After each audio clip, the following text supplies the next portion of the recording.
Welcome to you from vpod.ai.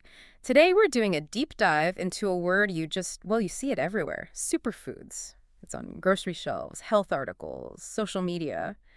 It just sounds amazing, right? Like maybe a shortcut to feeling great. But, it makes you wonder, is there really something super there, or is it maybe something else? That's exactly what we're digging into today. Yeah.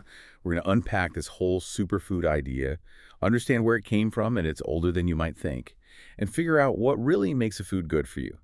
Beyond just slick marketing, we'll look at the foods, the claims, the actual evidence, so you can make, genuinely informed choices for your own health. Okay, let's get into it. This word, superfood, it really feels pretty modern, but where did it actually start? Is there like an official definition? Scientific one. Well, here's the fascinating part. Superfood isn't a scientific term at all. No. No. Regulatory bodies like the FDA or the European Food Safety Authority, they don't recognize it. They don't define it. It is overwhelmingly a marketing term. And the whole idea actually goes way back. Early 20th century. Yeah. Right around World War I. World War I. Really? Yeah. And guess who started it?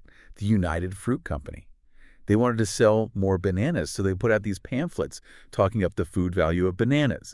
Later, they even got some doctors to say bananas were good for things like celiac disease. The company naturally ran with that, and it sparked this thing called the banana diet craze. Bananas. Wow. Okay, that's definitely not what I expected, but it does feel like it absolutely exploded much more recently, right? Like in our lifetime? Oh, absolutely. Yeah. The seed was planted way back then, but the term just saw this massive resurgence.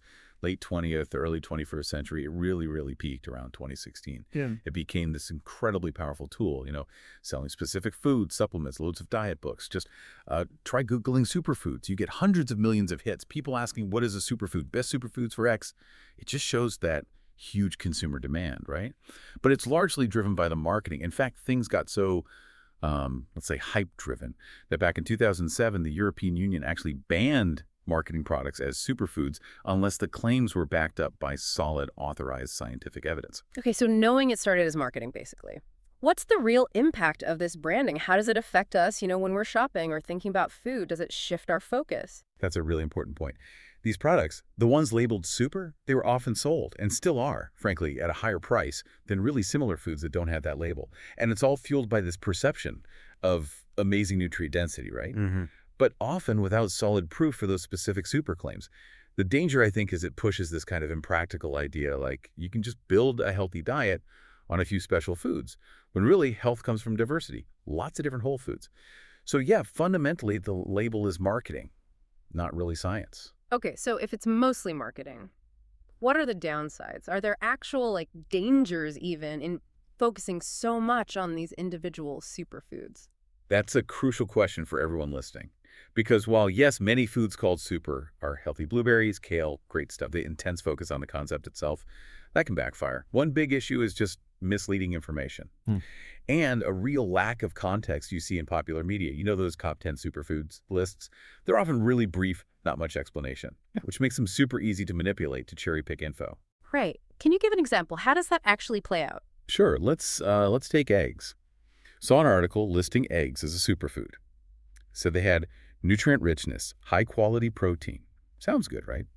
But you dig a bit deeper, and the context is just missing. There's no comparison to other foods, even though eggs have things like cholesterol, fat, animal protein stuff you might want to consider, depending on your diet. And that claim about higher quality protein, no real justification given, no discussion about, historical biases and how we even measure protein quality. That lack of comparison is huge, isn't it? What about specific health claims, like for eyes? I think I've heard that one.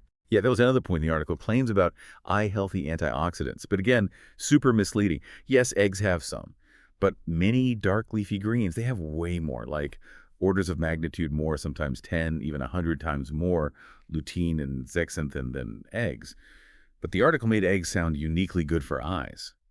And then when it came to cholesterol concerns, it sort of debunked them using sources that, had disclosed ties to the animal foods industry. Without mentioning any conflicting research, it just shows how easily these short lists can mislead you. Wow, yeah, that's quite an eye-opener just looking at eggs. What other, maybe broader dangers should we be thinking about when we put so much faith in single superfoods? Well, another danger is it can kind of encourage complacency, a false sense of security. If you're really focused on getting your magic bullet superfood each day, You might not make the bigger dietary changes that you actually need. You might think, oh, I had my turmeric shot and my blueberries. I'm good, even if the rest of your diet isn't great. And it also pressures you, doesn't it, to eat these trendy foods you might not even like, when there are probably other perfectly healthy, maybe cheaper options you'd enjoy more. Oh, I can definitely relate to that feeling. Like you should be eating goji berries or something, even if you don't love them. I totally bought some weird expensive powder once and barely used it. Exactly. And that brings us right to the cost issue. It creates this distorted view of what healthy eating costs. So many of these heavily marketed superfoods are expensive, sometimes hard to find. Cordyceps, mushrooms, maki berries, acai powder. This just reinforces that myth that eating healthy is unaffordable, that it's out of reach for normal budgets. Meanwhile, you've got fantastic staples like sweet potatoes, lentils, beans, oats, brown rice. They're cheap and they are packed with nutrients. But the marketing often sells this kind of, well, elitism almost, social distinction along with health, which kind of pushes away people who aren't wealthy. And it's not just our own health or wallets, as that you mentioned bigger impacts. Environmental, hmm social. Precisely. Yeah, it's a huge piece often missing from the conversation. This surge in demand for exotic superfoods can have really damaging effects, often far away from where we live. Things like erosion of local food systems where these crops are suddenly booming, the spread of monocropping, planting just one thing over huge areas, which kills biodiversity. You get these boom and bust cycles for farmers. They become totally dependent on demand from rich countries, making them really vulnerable. Plus, think about the transportation massive greenhouse gas emissions. More agrochemicals often get used, sometimes unsustainable land clearing. That sounds like a really heavy-hitting cost for a trendy berry. Is there a specific example that really shows this happening? Quinoa is a classic example, unfortunately. When demand just shot through the roof, let's say 2006 to 2013 roughly, farmers in places like Bolivia and Peru, they understandably shifted away from their traditional, more sustainable mix of crops. They focused on fewer quinoa varieties to maximize yield for export. This led to soil getting depleted. And then market got saturated, prices crashed. Sorry? And those local economies were actually left worse off than before the boom.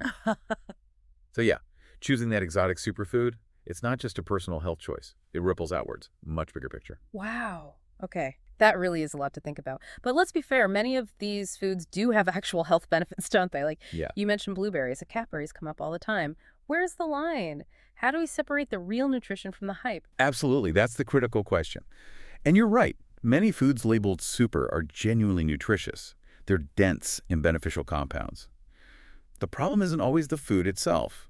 It's the framing, the exaggeration, the idea that it's some kind of magic bullet. A truly beneficial food, scientifically speaking, has high nutritional value, high biological value, and importantly, bioavailability, meaning your body can actually absorb and use the nutrients effectively.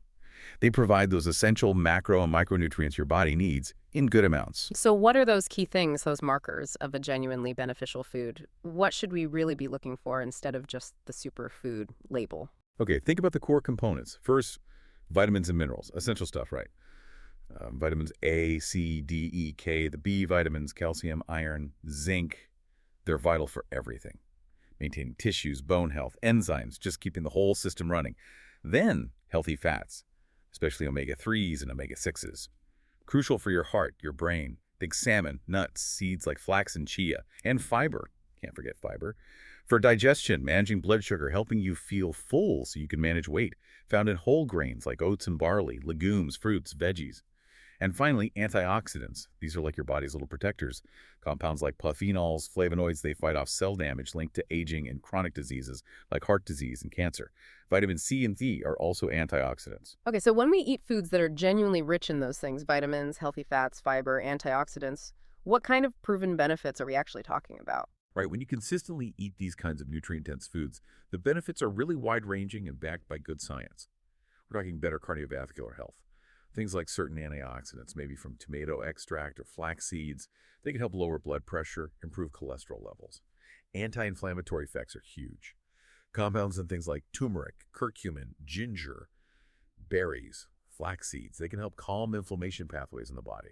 Your immune system gets a boost from things like vitamin C and E, think citrus, berries, and antioxidants from maybe green tea or even dark chocolate in moderation. Weight management becomes easier with high-fiber, nutrient-dense, lower-calorie foods like leafy greens, berries, millets, chia seeds. They help you feel full and regulate blood sugar. Cognitive function, too. Omega-3s are key, like from fish or seeds. Compounds in broccoli, even okra, show promise for improving brain function, learning, memory. Bone health benefits from calcium and vitamin K in leafy greens, magnesium in nuts. Gut health improves with fiber, prebiotics from things like bananas, garlic, onions, and yeah, even anti-cancer effects. Certain bioactive substances in cruciferous veggies or berries show potential in helping prevent or slow cancer cell growth. That's a powerful list. So let's circle back to acai berries then. They're everywhere. How do they stack up against those criteria separating fact from fiction? Okay, acai berries. They do actually fit the description of being high in nutrients, good fiber, lots of antioxidants, maybe even more than cranberries or blueberries, some studies suggest. And because of those antioxidants, particularly anthocyanins, they may help protect your cells against damage. There's also some early research, not totally conclusive yet, suggesting they might help lower LDL, the bad cholesterol, and maybe help manage blood sugar. So the fruit itself, yeah, it's nutritious. But the marketer's claims about, say, rapid weight loss, totally unproven. Some companies have even faced hefty fines from the FTC for making misleading claims. And one practical note, pure, unprocessed acai juice, if it's not handled right, can actually carry a risk of Chagas disease from parasites. So quality matters. Okay, so it sounds like the pattern is the food itself often is pretty healthy, maybe even really healthy. But we shouldn't buy into the hype that it's uniquely miraculous or that we absolutely need the expensive, exotic version flown halfway across the world. That's exactly it. You've nailed it. Many of the beneficial properties found in hyped superfoods are also present in much more common, affordable, everyday foods. The issue isn't the food, it's the marketing spin that makes it seem essential or vastly superior. So if chasing individual superfoods isn't the answer, what should we be doing for optimal health? How do we build that truly super plate for ourselves, the one that gives real, lasting benefits? Right, the key is really shifting your focus. Move away from chasing that single it food and instead embrace a diverse, balanced way of eating overall. That's where the real magic happens for long-term health. Variety is just crucial. No single food has everything you need. You need that wide range of vitamins, minerals, fiber, healthy fats. That phrase, eat the rainbow, it's actually great advice. Those different colors in fruits and veggies often signal different beneficial phytonutrients. So think bright oranges like sweet potatoes and carrots, deep greens like kale and spinach, reds like peppers and berries. Choose whole grains over refined white flour stuff. I love that eat the rainbow visual, and you're saying we can get these benefits without spending a fortune or hunting down obscure ingredients. Absolutely. You really can. You can get fantastic antioxidants from regular blueberry instead of expensive goji berries. Flax seeds are amazing for omega-3s and fiber, and they're usually much cheaper than chia seeds, though chias are great too. Need protein and fiber. Lentils, beans, brown rice, they're nutritional powerhouses and cost way less than quinoa often does. Seriously, don't overlook the everyday heroes, legumes, nuts, seeds, maybe some salmon if you eat fish, avocados. These are packed with essential nutrients. Okay, so practically day to day, what might the super plate approach look like? How can we actually weave this into our meals? Yeah, let's make it practical. Think about your whole day. Maybe start with oatmeal, but top it with berries, maybe some almonds or walnuts, a sprinkle of flax or chia seeds. Boom, fiber, vitamins, healthy fats, omega-3s right there. Smoothies are great vehicles. Add banana, maybe some spinach you won't even taste, berries, seeds. Boost your salads, don't just have lettuce. Add some quinoa, chickpeas, nuts, seeds, maybe avocado for staying power. For main meals, think things like black bean chili loaded with veggies, maybe some salmon with a fresh salsa, or even lean ground turkey or chicken with lots of colorful vegetables mixed in. And snacks. Instead of processed stuff, have a bowl of mixed berries, grab an apple, munch on veggie sticks with hummus. Unlimited veggies and fruits, basically. And use herbs and spices. Garlic, ginger, turmeric, chili, cinnamon, they add amazing flavor and health benefits without salt or sugar. That all seems really doable and honestly delicious. What about supplements, though? Where do they fit in? Or are they just another version of chasing a quick fix? That is such an important question. Generally, nutrition experts really emphasize getting your nutrients from whole foods first. Why? Because nutrients in their natural food matrix, their original structure, tend to be more bioavailable. Your body recognizes them and uses them better. There's a great quote, "You can't supplement your way out of a poor diet." And it's true. Think about those greens powders, for example. They sound great, but often it's unclear how much of those processed nutrients your body can actually absorb and use. Might just be expensive. Right? Supplements should do just that. supplement an already healthy diet, maybe fill a specific gap identified by a doctor or dietitian, like vitamin D or B12 for some people. And if you do take supplements, definitely look for ones that are third-party tested. That gives you some assurance about quality and purity. Got it. So it's not about finding that one magic food or pill. It's about the whole picture, the overall pattern, being empowered with knowledge, not just chasing the latest trend. That feels much more sustainable. Exactly. It's about being informed, making conscious choices that nourish you well consistently, and in a way that's also mindful of the bigger picture, affordability, sustainability, the whole package. What a fantastic deep dive. It really seems clear now that superfood is, well, mostly a supermarketing term, doesn't it? Yeah. Often designed to make us think there are quick fixes, often expensive ones. But the real power, the real super, lies in that balanced, varied, whole food way of eating. Indeed. Knowledge really is power here, knowing what's actually beneficial versus what's just hype. So instead of chasing headlines or the latest exotic berry, the focus should be on enjoying a wide variety of colorful, affordable, ideally local fruits, vegetables, whole grains, lean proteins, healthy fats, that holistic approach. That's what truly supports long-term health and wellness far more effectively than any single food ever could on its own. So, thinking about all this, what super choices will you make today? Not just for your own plate, maybe, but considering that bigger picture health, access, cost, even the environmental side, it's definitely something to think about, isn't it? Something to mull over next time you're wandering through the grocery store aisles. Join us next time on The Deep Dive.